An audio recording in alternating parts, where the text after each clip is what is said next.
Bo Sanchez ay maituturing na eksperto sa financial management o tamang paghahawak at pagpapalago ng pera. Masipag yung Pinoy. Kitang-kita mo eh. Ang galing sila sa, maski pupunta ka sa mga, sabihin na nating mga squatter area, lahat sila nagtatrabaho. May mga maliliit na negosyo na ang nakikita ko, una, wala silang financial literacy. O kung gawin na nating mas klaro, no? Bobo sa pera ang Pinoy. hindi tayo marunong mag-handle ng pera, paano lumago yung pera. Hindi tayo nag-iipon.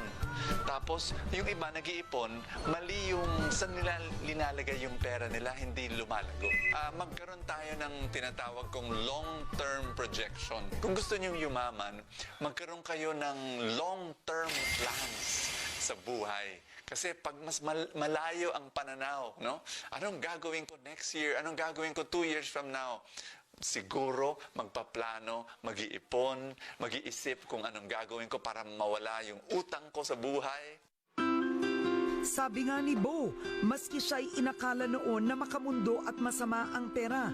Pero kung iisipin daw nating mabuti, lahat ng larangan sa buhay ay konektado sa pera, lalo na ang pamilya at relasyon. Nakakagulat no, kahit kasambahay, driver o simpleng tao, pwede raw mag-invest sa stock market. Taasan ko yung sweldo, walang ipon. May ipon sila, pero alam naman natin yung buhay ng kasambahay, halos buong sweldo pinapadala sa probinsya. Awang-awa ako. Ang problema sa bangko, hindi pang long-term investment yan.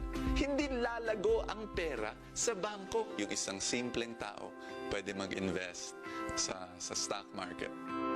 Step by step, itinuro ni Bo sa mga kasambahay ang proseso sa likod ng pagsa-stock market.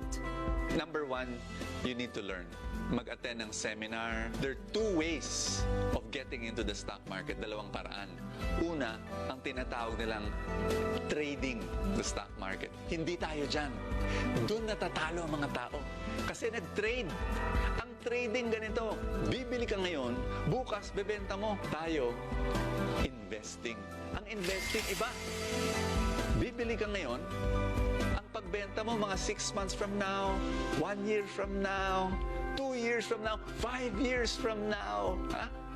Tapos, number 2, ang investing, buwan-buwan ka dapat bumili. Maski 1,000, 2,000 a month lang, buwan-buwan bumibili ka. Regular. Importante yan. Number 3, whether the market is up or down, bibili ka. Hindi mo tinatime ang market. Pag investing ka, doon ka lang sa top 20. Yung pinakahiganteng kumpanya, mag-aral. Kailangan huwag ka pumasok sa isang bagay na wala kang alam.